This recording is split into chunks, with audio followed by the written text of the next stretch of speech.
I brought this before I could actually even afford it. And this is why this pickup means more to me than just another piece of silver. Because this was not a normal situation where I had saved up, I had planned it properly, I waited until the right time and then made the purchase. This pickup was different.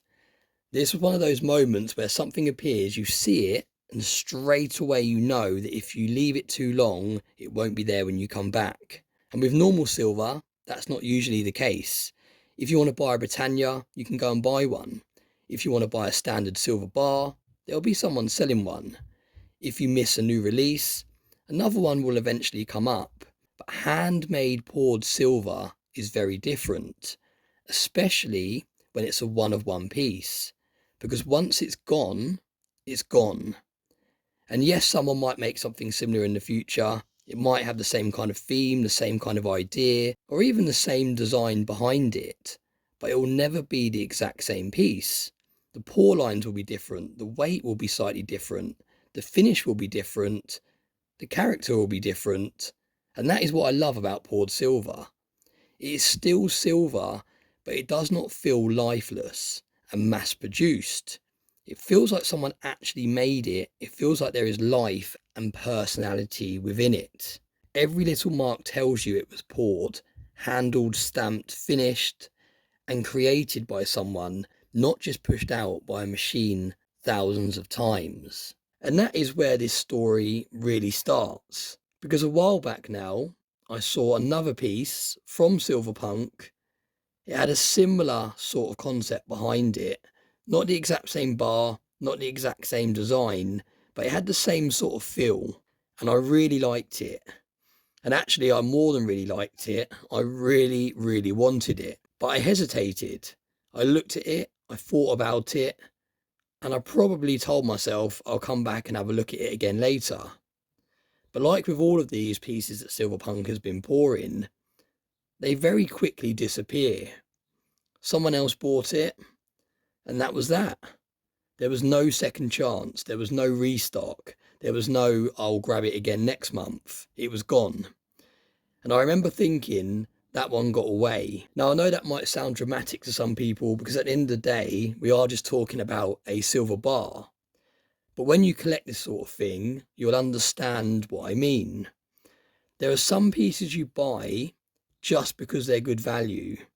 There are some pieces you buy because they are practical. There are some pieces you buy because you're adding an ounce to your stack. But then there are pieces like this that you buy just because they speak to you. You see them and you think, this belongs in my collection. And the first one did, but I missed it. So when this piece appeared on Stacker Social, I had the same feeling all over again. Straight away, I knew this was not something I could think about for weeks on end. It was not the same bar as the one that got away. In fact, it was a completely different one of one piece. But it had the same kind of idea behind it, the same theme and the same concept. And because I'd already missed one once, I knew exactly what could happen if I waited too long. I could come back later and it would be sold. And then I'd be sitting there again thinking, why didn't I just act when I had the chance? So this time I acted quickly, probably quicker than I should have, because here is the really honest part of this story. I don't currently have the money to buy this piece. As you know, I'm currently out of work. And I know that's not ideal. And I'm not sitting here saying that this is the smartest way to buy silver. And I'm not sitting here saying that people should rush into purchases they cannot afford to buy. And I'm definitely not saying you should put yourself under pressure just because you see something nice online. But this was just one of those situations where I just had to have it. And I knew that if I left it, there was a real chance that I would miss out again. So I messaged Silverpunk and I was very honest. I said to him that I really liked the piece and I would really love to add it to my collection, but I did not have the money currently to pay for it. Now, I knew this was a long shot, and although I class Silverpunk as a good friend, this is his livelihood and business is business. Now, normally the answer should have been simple: come back when you can pay in full. And honestly, that would have been fair, because from Silverpunk's side, he does not have to hold anything. He doesn't have to take anyone's word for it. He doesn't have to risk losing another buyer just because someone says they want it. If someone has the money ready, they are the person that usually gets the item. He needs cash flow coming in to continue to buy silver grain and keep operating his business and moving forward. And I completely understand that. But because there was already trust there, and because he knew I was genuine, he took a risk with me and he let me secure it. And I really appreciate that, because he did not have to do that. He could have said no. You could have said it's first come, first serve. You could have sold it to the next person. You could have just waited for someone who was ready to pay straight away.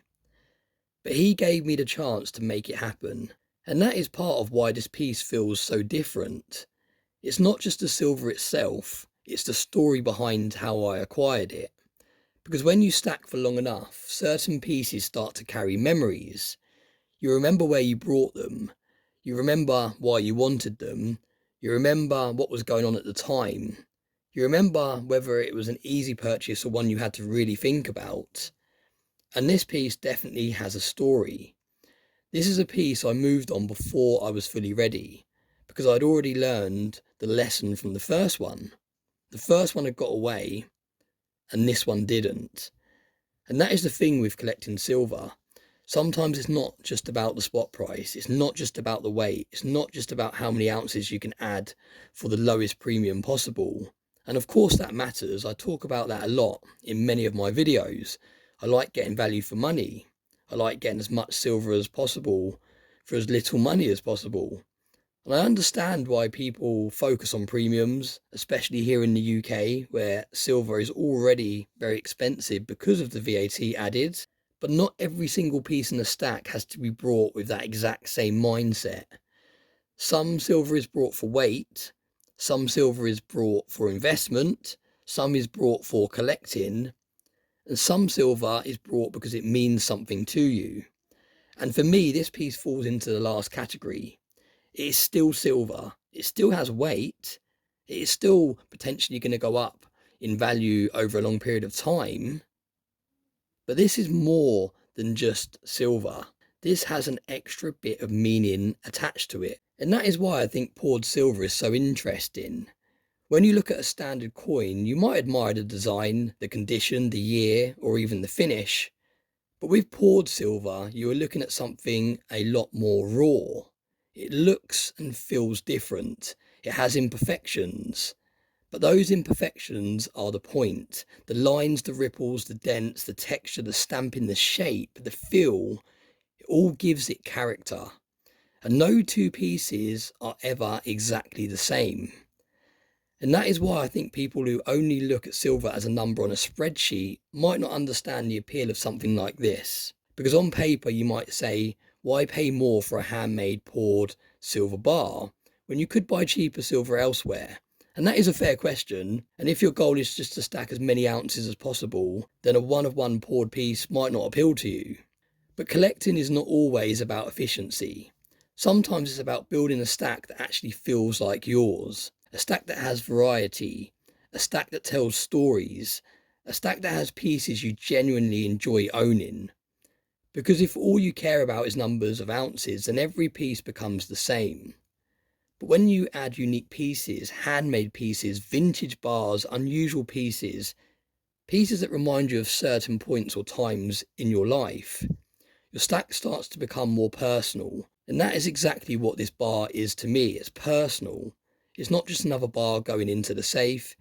It's a reminder that sometimes when something special comes up, you have to make a decision, because waiting is not always the best option. Sometimes waiting does mean missing out. And sometimes missing out on a one-of-one piece you will regret. And that's what happened with the very first piece. I waited, someone else acted, and it was gone. So this time I acted.